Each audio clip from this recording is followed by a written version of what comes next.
Hello everyone, this is the first ever podcast of the Social Media Manager brought to you by Florin Mureșan. You can check out my Facebook page on www.facebook.com/thesmmanager and you can actually check out my wall posts and everything, but the great stuff is that I've started this podcast on social media management. So, I'm going to try and provide awesome tips for both companies who want to use social media and also for fellow social media managers. So, I only blog and I only make my podcasts from experience, no crap, no other stuff that you can find anywhere else. So this is unique and please follow it. Alright, so let us start this first ever episode of the Social Media Manager podcast with a certain topic which may interest you, especially if you've ever run a small business and wanted to do social media for your company. Alright, so the topic is good choice or bad choice. An intern to manage a company's social media presence. So should that be done or shouldn't that be done by anyone ever? Right? So, at last, you have decided that you need a social media presence for your small business or small company. All this buzz and talk about Facebook, Twitter, Foursquare has made you believe that yes, you do need a social media presence. Trust me, this is the case if you are a small business owner. Now, I base what I am saying on my 3 years of experience working as a web designer, 2 years of being a social media manager and social media enthusiast, plus 1 year of being the manager of an actual company. During all this time at my IT company, I have done a lot of things and I have spoken to and known a lot of small business owners. I know what they consider and what they decide to spend money on because they don't have huge carts of cash just laying around, waiting to be thrown in all sorts of directions. The problem I want to discuss here is, should an intern manage the social media presence of a company? I found this question very interesting, and I've pondered upon it. I've seen it on Quora.com. I hope you guys know Quora. It's a very great place where you can ask questions and get answers from professionals.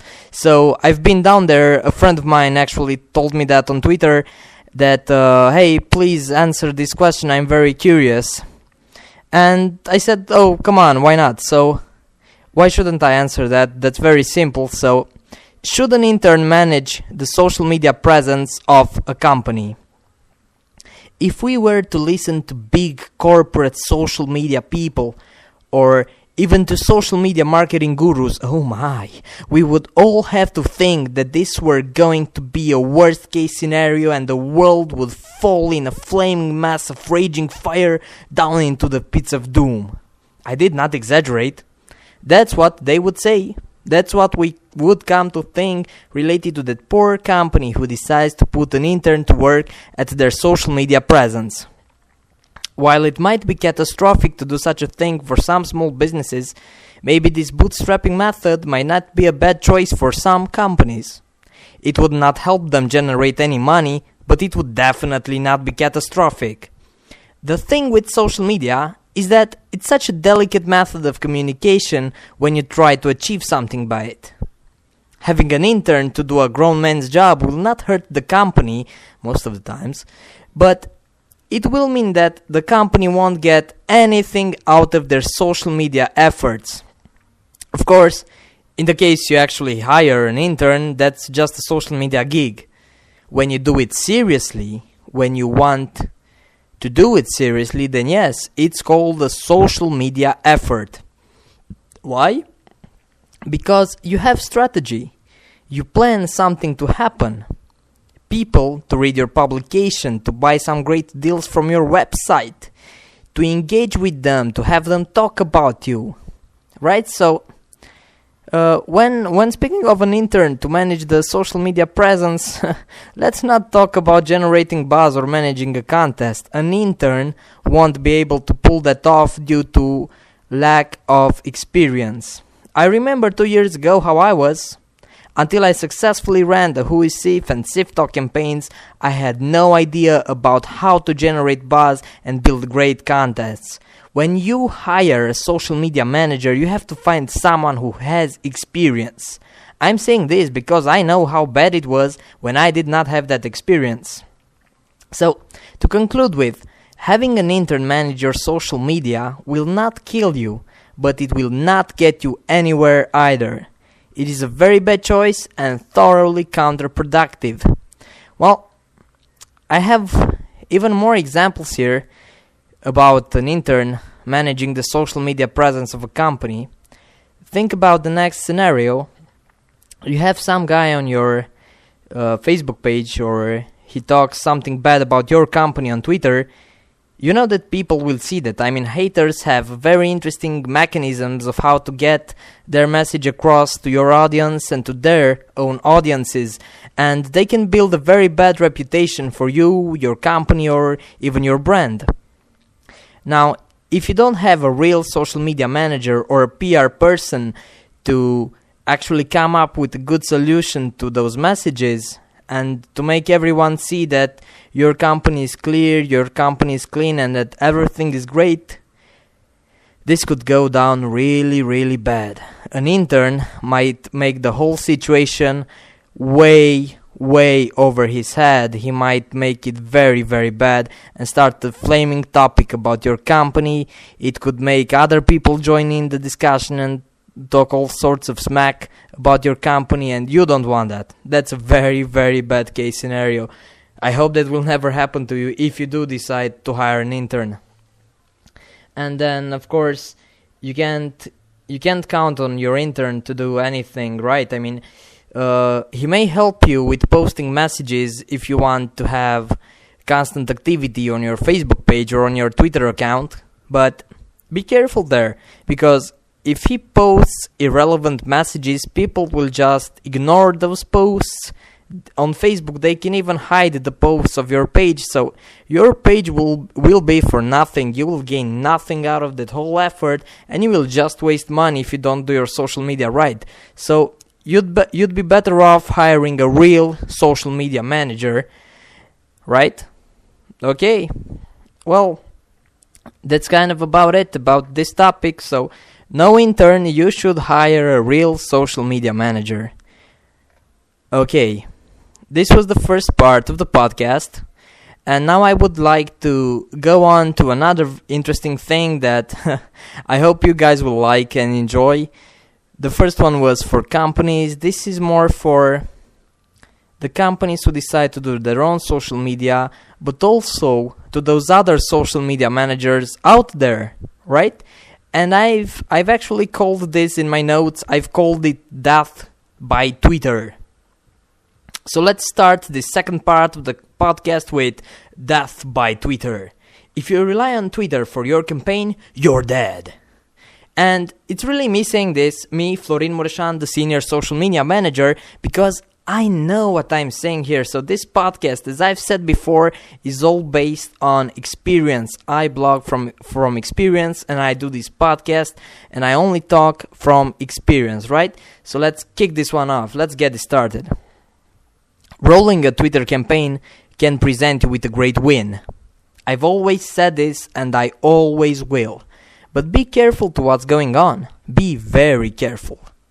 You see that dark, lonely bird feather? That can be the result of your Twitter campaign. That dark, gruesome feather falling down on the ground when you least expect.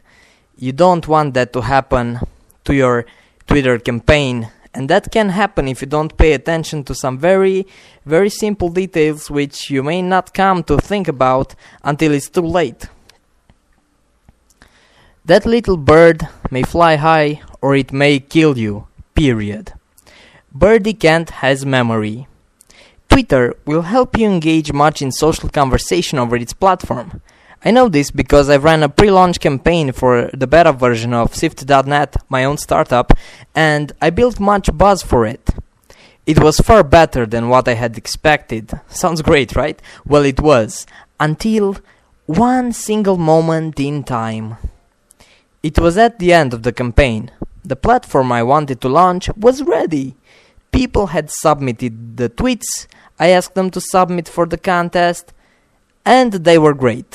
And they were many, given by many, over a 2-month period. Great again, but then it was time to announce the winners, and their tweets were nowhere to be found. Twitter doesn't keep search results for more than a week or so, Zwikes. Yep, that's when I realized a few things. The first one was, people tweet a lot. Yes, I know this because I had to manually search each user's Twitter timeline. Try doing this for fun to one of your friends' timeline. Find something he tweeted 2 months ago, scroll down, see how much time it takes you to reach that tweet from 2 months ago. Do it right now. Second, you have to constantly save tweets somewhere. You have to, if you want to avoid manually searching timelines. You have to do this. I will come up with a solution on my blog on www.florinmureșan.com on the manager's notes section. So be sure to follow it, or follow my Facebook page on www.facebook.com/thesmmanager. And third, you just can't rely on Twitter. Think about it. It's your company we're talking about, or the company whose social media presence you manage. I advise using a mix of blog and Twitter, but more about this in my next post and also on my next episode of the podcast. So, the campaign was successful, but it took far more work than it was supposed to. Don't take this whole running a contest on the social media lightly. You have to get it right, all of it. Especially when you're working on schedule and wish to deliver on time. Relying too much on Twitter can kill your whole campaign and use the buzz you've created against you. So I hope you found this podcast helpful. Please write a few words about it, or about your experience using Twitter for social media campaigns, and also remember to subscribe to my Facebook page so that you see when a new blog post comes up or a new podcast. Right, so this was the first ever podcast of the Social Media Manager. Now, about the author, Florin Mureșan, yours truly, is a senior social media manager ready to make the social media presence of your company enchanting and compelling so that your communications will reach their end point, the win point. I always base whatever I do, whatever projects I have, on 3 basic steps, which are enchant, compel, and win. So, thank you for listening. It's been a pleasure talking to you guys, and I can't wait to talk about social media a lot more on the next podcast of the Social Media Manager, episode 2. So be sure to follow. Thank you.